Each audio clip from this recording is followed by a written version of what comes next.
Ang kwentong ito ay hango sa totoong buhay.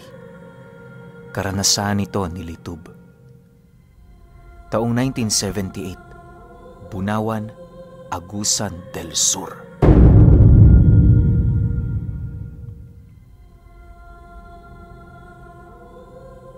Itong mga panahong ito, payapang naninirahan sa baryo itong si Litub.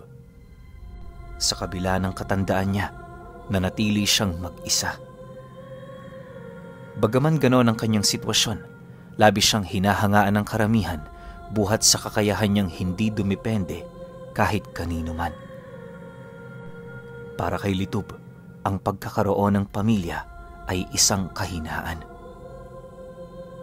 Dahil sa mga ito, lahat ng pangarap mo pilit mong isasantabi para sa kanilang paglaki.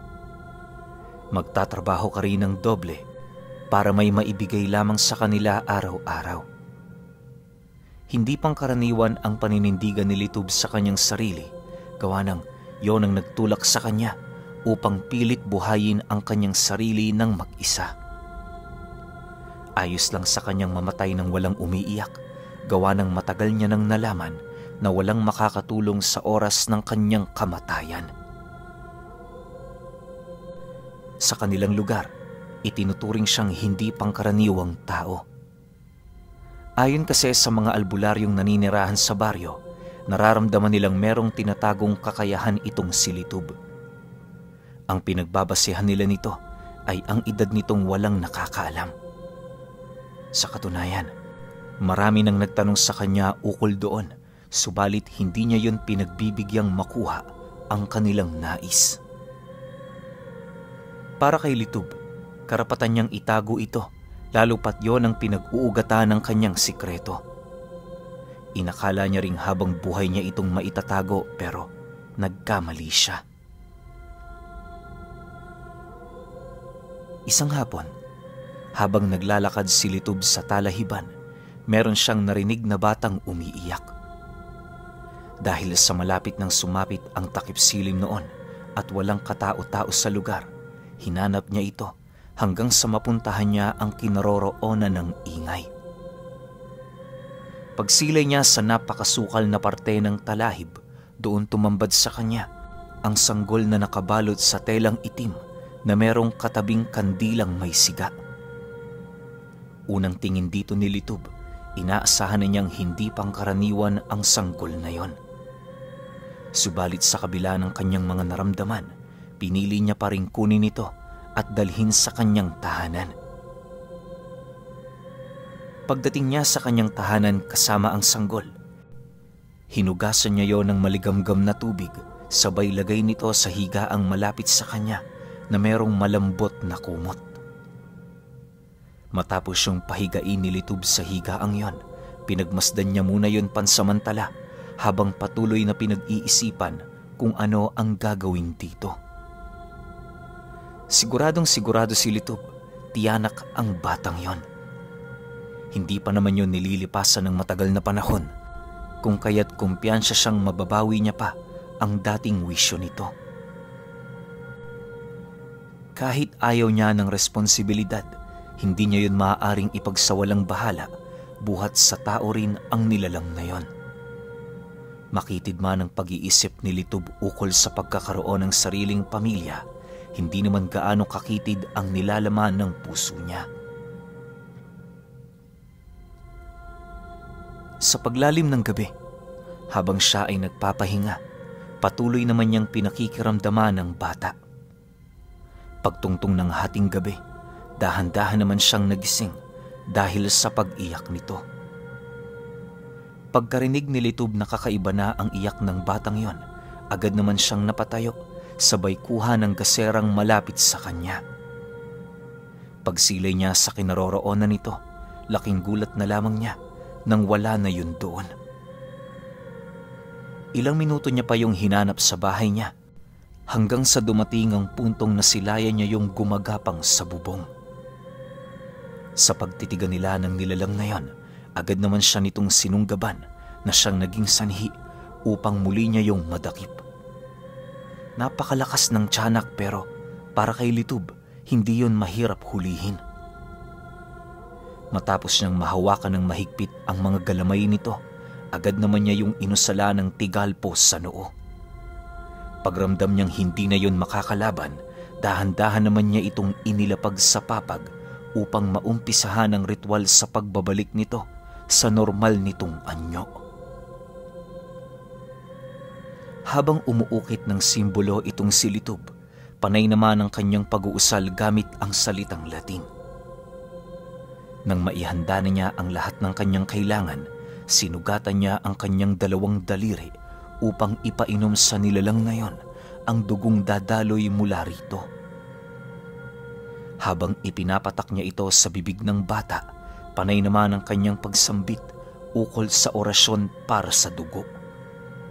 Naniniwala si Litob, dugo ang may kapangyarihang makapagbigay ng buhay sa kahit na anong nilalang, kung kaya't ito rin ang may kakayahan para makalunas ng kahit na anong uri ng karamdaman. Makalipas lamang ang ilang minuto, pumasok sa bibig ng bata ang dugong ipinatuloy niya rito.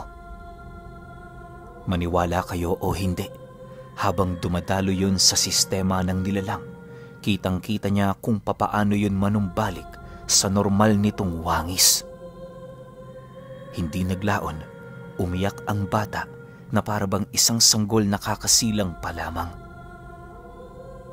Nang mapagtanto naman ni Litob na malinis na ito, agad naman niya yung tinimplahan ng tinunaw na asukal para magsilbi nitong pagkain pansamantala.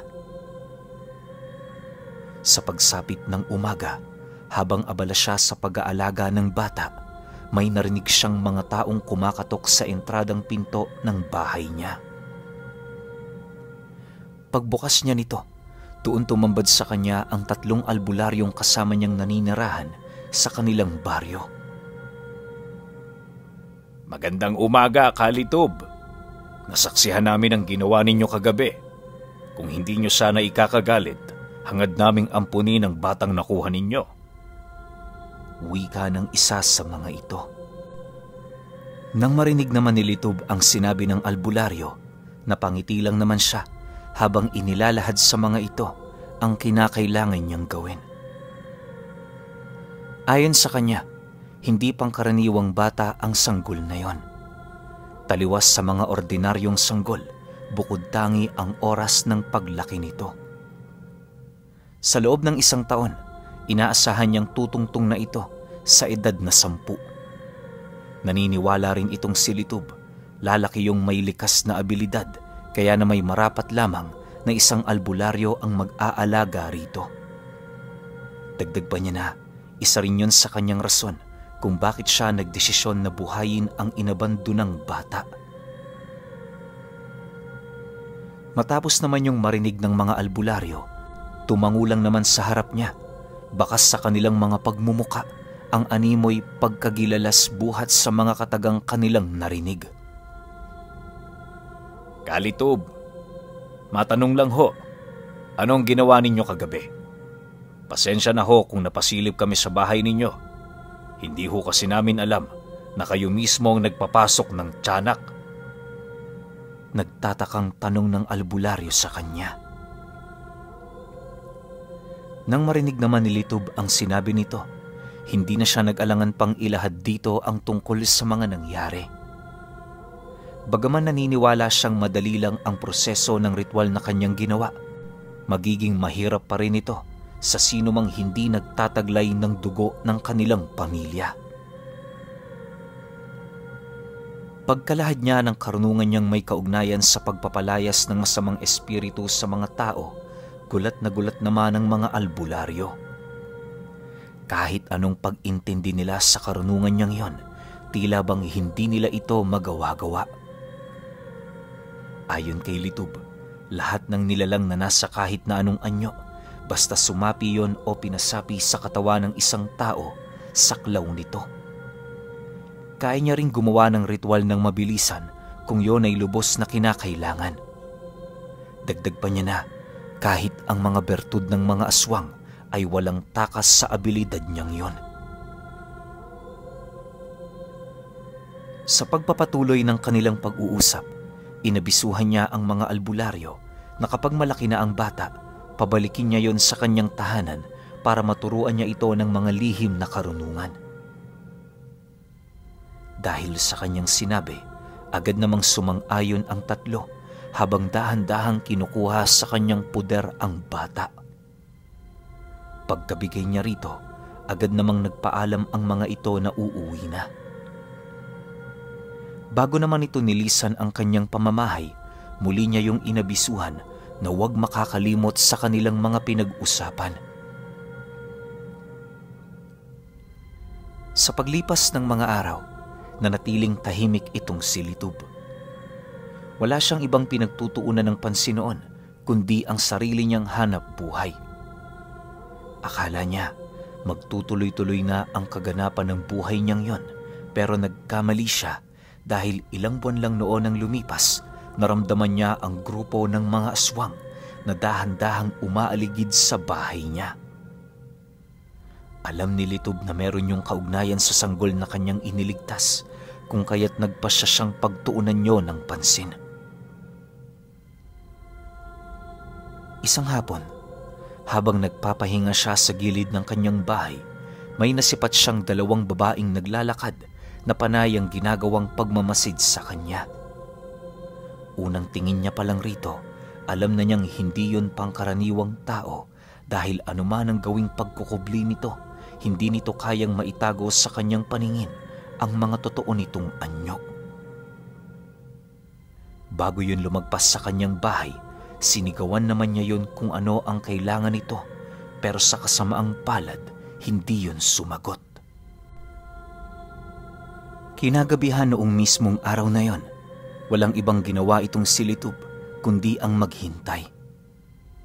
Naniniwala siya, susugurin siya ng mga nilalang na yon dahil sa naramdaman itong kawalan ng pangontra ng bahay niya. Pagtungtong ng 9:00, doon na nga niya naramdaman ang presensya ng mga ito. Kung hindi siya nagkakamali, nasa 6 ang bilang ng mga nilalang na yon, na dahan-dahang lumalapit sa bahay niya. Pagramdam niyang pumasok na ito sa kanyang bakuran, walang pagdadalawang isip naman siyang lumabas ng bahay niya upang yon ay kaharapin. Maniwala kayo o hindi, sa kabila ng lahat ng panganib na kanyang naramdaman, nagdesisyon siyang huwag gumamit ng kahit na anong uri ng sandata. Ang tanging hangad noon ni Litob, maipakita sa mga nilalang na yon na hindi siya ang uri ng taong dapat maliitin ng mga ito. Sa paglabas niya ng kanyang pamamahay, doon bumungad sa kanya ang 6 na aswang na kanina pang naghihintay. Bawat isa sa mga ito nababalot ng kakaibang wangis sa katawan. Yung 2 rito, nagbabalat kayo pang bilang mga baka para sana ugain ang tahanan niya. Ayon kay Litob, na sa kanyang pagmamasid noon, napansin niyang wala itong pinagkaiba sa mga tipikal na aswang na palagi niyang nakikita. Meron itong mahahabang braso at binti, may mabalahibong katawan, lumuluwang mapupulang mga mata, malaking bunganga, mahabang dila at merong malalapad na pakpak. Naniniwala siya, madalas nang makita ang ganoong uri ng nilalang sa lugar nila, gawa ng unang-una, doon yun umusbong at nagpakalat ng lahi. Dagdag pa niya na, sa kabuuan ng buhay niya, hindi na mabilang ang mga taong napabalik niya sa normal na minsan na ring nagtangan ng ganoong wangis at kakayahan. Makalipas lamang ang ilang minutong pagmamasid, dahan-dahan na siyang pinalibutan ng mga aswang. Pagramdam ng mga itong nasukol na siya, doon niya nasilayan ang isang matandang biglang lumapit sa kanya habang galit na nagwiwika ng, "Nasaan ang sanggol na kinuha mo sa Talayban? Ibalik mo siya. Yun lang ang pakay namin dito ngayon. Hindi mo ba alam kung kaninong sanggol ang kinuha mo? Siya ang susunod na tagapagmana ng aming lahi. Kapag nakipagmatigasan ka, isang malalim na hukay ang naghihintay sa iyong walang buhay na katawan." Nang marinig naman ni Litob ang sinabi nito, nanatili naman siyang tahimik habang patuloy na nagmamasid. Maya-maya pa, lumayo siya roon ng bahagya sa kadahilan ng dahan-dahan na niyang nararamdaman ang pagkupkup ng galit sa mga katawan ng nilalang. Hindi naglaon, nang masipat naman ito ang naging galaw niya, bigla naman siya nitong sinunggaban, subalit agad din naman yung napaatras nang mapansin nito ang pagbalik ng kamay nito sa anyo ng pagiging isang tao. Sa puntong yon, isang bagay lamang ang naitanong ng nilalang sa kanya. Ano ang kakayahan mo? Dahil sa tanong nito, tumawa lang naman si Litob, sabay sugod sa mga nilalang na yon. Nang masipat naman ito ang kanyang ginawa, buong puwersa naman siya nitong pinagtulungan, subalit kahit anong gawin nila, hindi sapat ang kanilang pag-atake upang yon ay tuluyang mapaslang. Kapag kasi malapit na ang matatalas nilang kuko sa katawan ni Litob, kusa yung bumabalik sa normal na para bang nawawala ng bisa ang bertud na nagbibigay sa kanila ng hindi pangkaraniwang abilidad. Ilang beses din nila yung sinubukan pero ganon at ganon pa rin ang mga nangyayari. Ang mas ikinabahala pa ng mga nilalang na yon ay noong masipat nilang hinawakan ni Litob ang isa nilang kasama kung saan doon tumambad sa kanila ang normal nitong wangis. Pagbitaw niya sa nilalang, ipinakita niya sa mga kasama nito kung papaano niya durugin ang nakuha niyang bertud mula sa katawan ng nilalang na yon. Matapos itong gawin ni Litob, nanatili lang naman siyang nakangisi sa harapan ng mga aswang. Ang taong pinagkunan niya ng abilidad, inutusan na niyang umalis na roon nang sa gayoy makabalik na ito sa pamilya nito. Naniniwala rin si Litob, naninirahan ang taong yon sa karatig baryo kung kaya't magiging madali na lamang dito ang makauwi. Dahil sa kanyang ginawa, bahagya namang naantala ang kanilang paglalaban na siya namang nagbigay sa kanya ng sapat na oras para makipag-usap sa mga nilalang. Bakit nyo pinipigilan ang gusto kong mangyari? Ayaw nyo bang lumaya sa sumpang dinadala ninyo? Makinig kayo. Di hamak na mas maganda ang buhay ng isang ordinaryong tao. Sa tingin ninyo, anong naidudulot ng sumpang yan sa katawan ninyo? Hindi ba't purong paghihirap at pagtitiis lamang? Marami kayong kahinaan. Parang ikinulong nyo na rin ang inyong mga wisyo sa inyong mga katawan. Hayaan yung tulungan ko kayo. Wika ni Litob sa mga nilalang na yon. Matapos namang marinig ng mga ito ang kanyang sinabi, sinubukan pa nitong tumakas mula sa kanya, ngunit mas mabilis sa mga ito ang tigal po niyang ipinadaan sa hangin. Pagbagsak ng mga nilalang na yon sa labas ng kanyang pamamahay, agad naman niya yung nilapitan para painumin ng kanyang dugo. Nang may sakatuparan na niya ang kanyang nais, tumambad sa kanyang harapan ang mga taong hubot-hubad at sa tabi ng mga ito, naroon ang kanilang mga bertud na kusang kumalas sa kanilang mga katawan. Pilit pa nila yung ibinabalik sa kanilang mga sistema pero pakiramdam ng mga ito, patay na ang bertud na yon.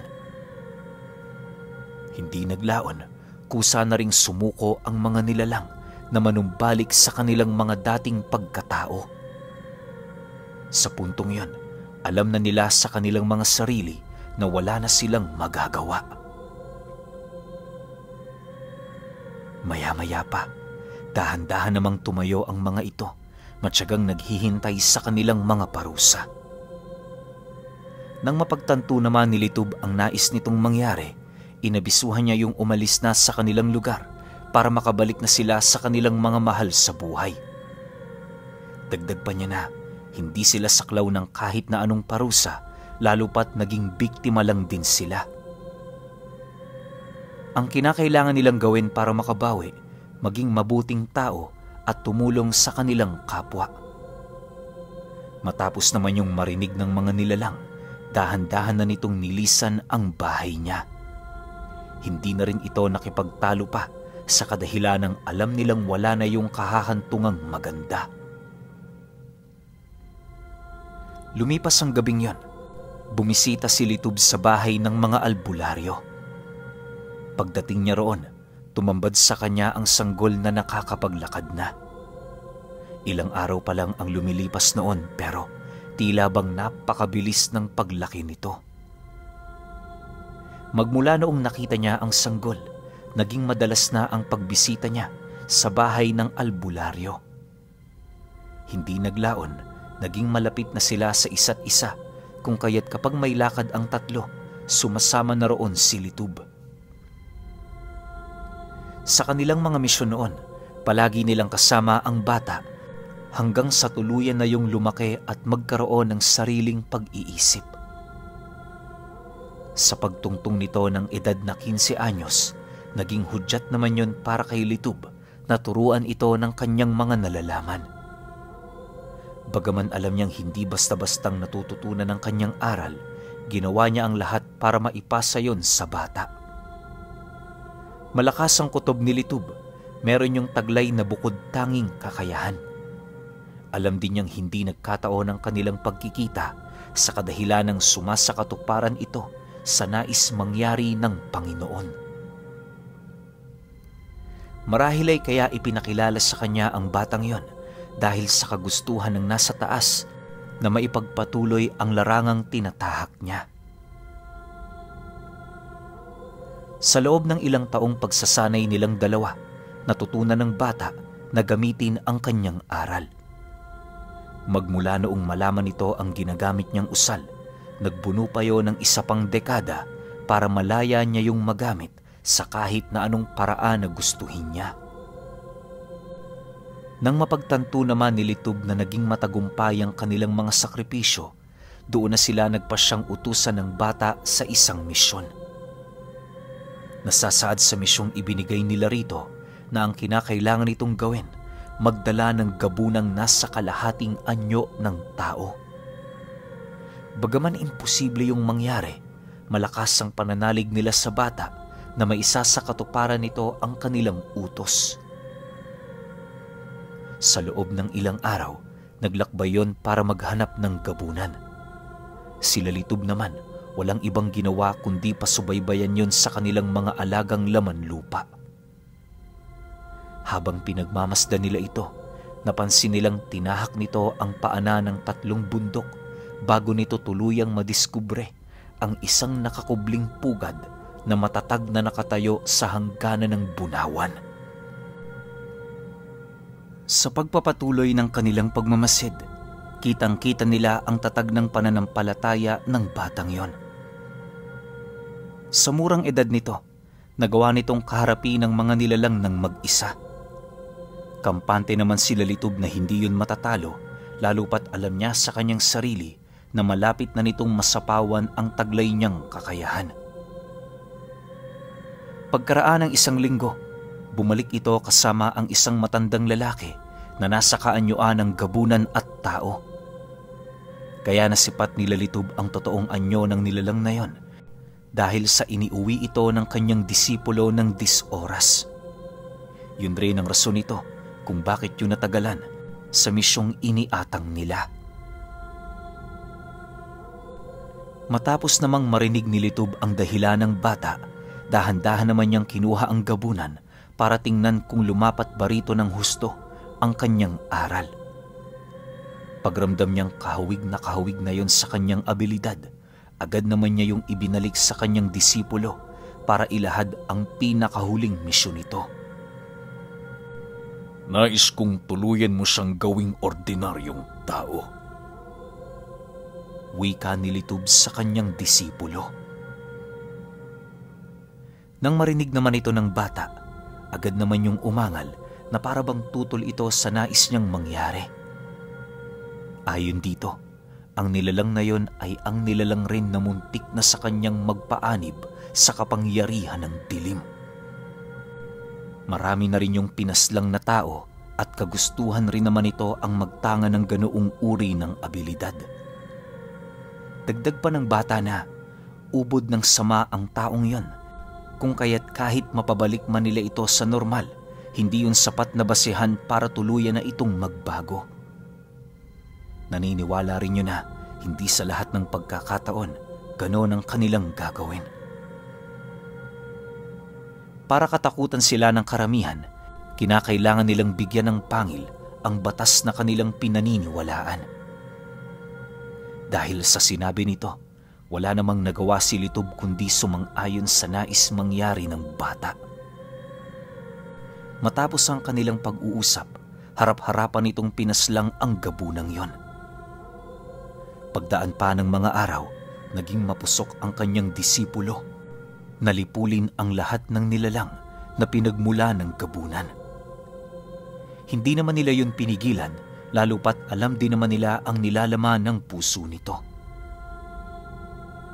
Pero alam niyo ba na sa pagtanda ng kanyang disipulo, lubos pa rin yung nagpapasalamat sa kanya buhat sa ginawa niyang pagbigay dito ng pangalawang pagkakataon para mabuhay.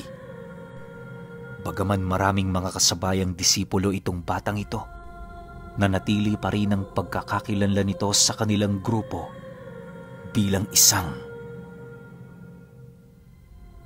batang nanghuli ng gabunan.